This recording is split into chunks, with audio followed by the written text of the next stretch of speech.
పోవలసిన దారిలో నేను పోవచ్చున్న నిప్పుడముగా ఉండి ధైర్యముగా ప్రవర్తించు.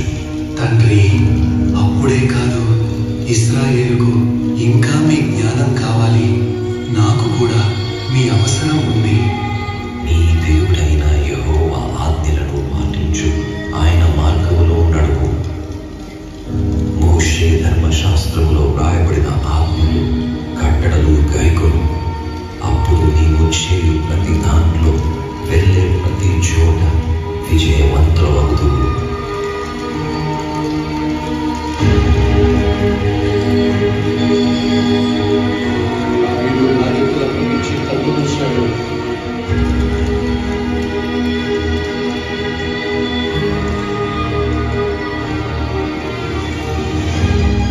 దావీదు దేవుని చిత్త ప్రకారం తన తరానికి సేవ చేసి మరణించాడు.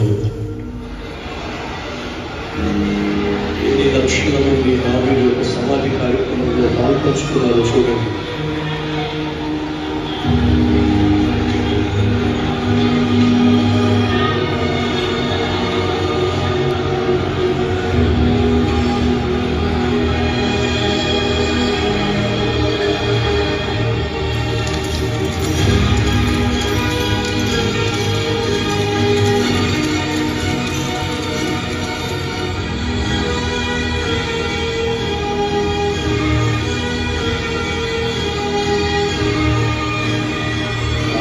దావీదు సమాధి చేయబడ్డాడు.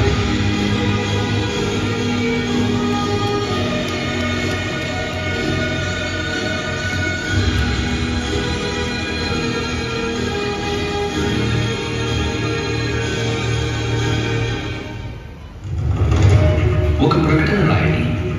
ఇశ్రాయేలు గోత్రాల ప్రధానులను, 1000 మందికి 100 మందికి అధిపతులైన సేనాధిపతులను, న్యాయాధిపతులను, యాజకులను, లేవీయులను, సైన్యాధికారులను, ప్రజల పెద్దలను, వీరందరినీ గిబియోనులోని గొప్ప ఎత్తైన స్థలానికి ఇశ్రాయేలు దేవుడైన యెహోవాను ఆరాధించుటకు సమకూరమని పిలవండి.